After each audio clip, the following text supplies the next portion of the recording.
প্লেক্সিফোম নিউরোফিব্রোমাটা নামের রোগে আক্রান্ত বাংলাদেশে 4 বছর বয়সী এক শিশু। দরিদ্র শিশুটির পরিবার বিগত কয়েক বছর ধরে রোগটির চিকিৎসা করানোর চেষ্টা করলেও কোনো সমাধান মেলেনি, বরং রোগটি আরও বৃদ্ধি পেয়েছে, মৃত্যুর দিকে ধাবিত করছে। কিন্তু এটিএন বাংলার করা বিশেষ প্রতিবেদনে শিশুটির উন্নত চিকিৎসা করা সম্ভব হচ্ছে এখন। শিশুটির বিরল রোগ নিয়ে বিস্তারিত দেখুন সৈয়দা আজু আহমেদ ইকরার করা আরও একটি রিপোর্ট। একটুখানি প্রাণ ভরে নিঃশ্বাস নেওয়ার জন্য চোখগুলো যেন ছলছল করছে এই শিশুটির। নাম মরিয়ম, বয়স মাত্র 4 বছর। মায়ের গর্ভ থেকে প্লেক্সিফোম নিউরোফিব্রোমাটা নামে এক বিরল রোগ নিয়ে জন্মায় সে। জীবনের 4টি বছর শরীরে বাড়তি বোঝা আর প্রচণ্ড জ্বালা যন্ত্রণা নিয়ে এই শিশুটি প্রতিদিন বেঁচে থাকার সংগ্রাম চালিয়ে যাচ্ছে। দরিদ্র মা বাবা সন্তানের চিকিৎসার খরচ বহন করতে করতে নিঃস্ব হয়ে গেছে অনেক আগেই। কি কষ্ট হয় বলো? শোনো, কষ্ট হয় বলো। রাতে ঘুমাতে পারো না? ঘুম আসে না? অনেক কষ্ট হয় তোমার না? কত বছর বয়স থেকে এটা জন্ম নিয়ে আসছি মার গর্ভে থেকে। তখন ছোট ছিল, পাতলা ছিল, এখন দিনে দিনে ফুলতাছে। এই যে গায়ে যে আরো অসংখ্য দাগ দেখতে পাচ্ছি, গামাসির মতন ছিল, এখন দিনে দিনে ওই একটু হালকা হালকা বড় হয়েছে।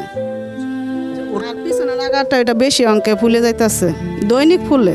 এতে সমস্যা কি কি হচ্ছে আপনার? সমস্যা এই যে চুলকায়, নিজের হাতে চুলকায়, নিজের শরীর থেকে মাংস রক্ত বের করে ফেলে। আমি যখন কাছে না থাকি তখন এগুলা করে সে। ওকে কি ডাক্তার দেখিয়েছিলেন? জি জি, ঢাকা মেডিকেলে যে পিজিতে দেখাইতেছে ওরে 8 মাস থেকে।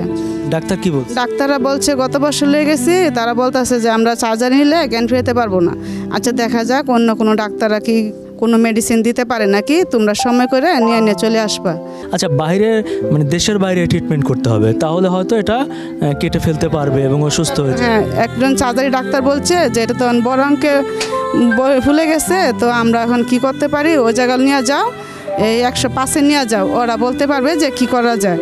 কিন্তু বেশিরভাগ সম্ভাবনা ওরা দেশের বাইরে নিলেই খুব ভালো হয়। সংসারে যা কিছু ছিল সবই ওর জন্য বিক্রি করে, চিকিৎসার জন্য দৌড়াদৌড়ি করে কিছুই নাই আমার। এখন আমি ঢাকা আসছি, আমি রাস্তায় রাস্তায় ঘুরি ওরে লই, আমি কি করব? ওরা তো জীবনটা আমার বাঁচাইতে হইব। তখন আমি চিকিৎসা করতে করতে ভাই রাস্তার বকির হন নাই কিছু। আমি বাচ্চা লাগে নেত্রকোনা থেকে ঢাকা মাইমাসিং সব জায়গায় ডাক্তার দেয় আসছি। বাবা মা যখন পুরোপুরি হাল ছেড়ে দেয়, ঠিক তখনই এটিএন বাংলার বিশেষ প্রতিনিধির নজরে আসে মরিয়ম। মরিয়মের এই বিরল রোগ নিয়ে সংবাদ প্রকাশের পর বেশ আলোচনায় আসে শিশুটির ঘটনা, যার মধ্যে অনেকেই নিষ্পাপ এই শিশুটির জন্য সাহায্যের হাত বাড়িয়ে দেয়। বিষয়টি স্বাস্থ্য উপদেষ্টার বিশেষ ব্যক্তিগত কর্মকর্তা মোহাম্মদ তুহিন ফারাবীর নজরে আসার পরপরই মরিয়মের জন্য দেশের 25 জন বিজ্ঞ চিকিৎসকদের নিয়ে গঠন করা হয় একটি মেডিকেল টিম।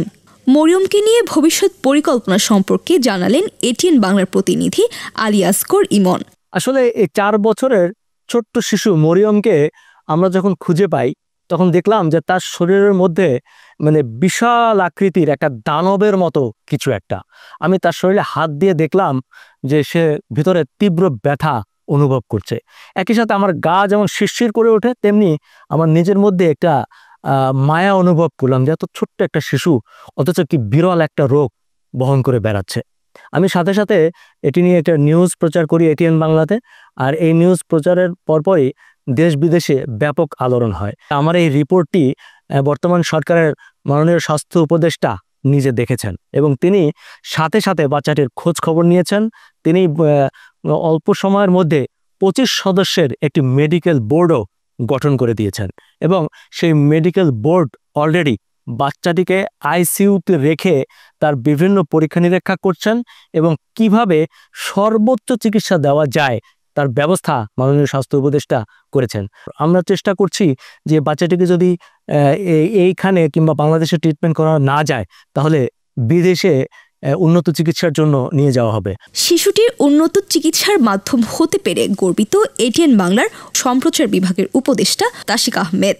একটা ছোট্ট শিশুর মারাত্মক অসুখ হয়েছে, মরণ ব্যাধি, যেটা তাকে গ্রাস করছে, আস্তে আস্তে মৃত্যুর দিকে নিয়ে যাচ্ছে। সেখান থেকে সে বাঁচার কোনো পরিত্রাণ পাচ্ছে না। সেই আবেদনটা আমাদের একজন রিপোর্টার করেছিলেন ইমন নামে, এবং তার এই রিপোর্টটা প্রকাশ হওয়ার পরে ব্যাপক সাড়া পেয়েছি আমরা অত্যন্ত আনন্দিত। আমাদের এই রিপোর্টটি প্রচার হওয়ার পরে আমাদের স্বাস্থ্য উপদেষ্টা ধন্যবাদ জানিয়েছেন এই ধরনের একটি মহতী কাজের জন্য, এবং এটিএন বাংলা এই ধরনের উদ্যোগের সাথে সবসময় আছে এবং থাকবে, এটাই আমাদের প্রত্যাশা। এটিএন বাংলা বরাবরই দেশের সকল স্তরের মানুষের কথা তুলে ধরে আসছে 2 যুগেরও বেশি সময় ধরে। এবারেও ঘটেনি তার ব্যতিক্রম কিছু। সৈয়দা আজহামিদ ইকরা, আমরা করব জয়, এটিএন বাংলা, ঢাকা।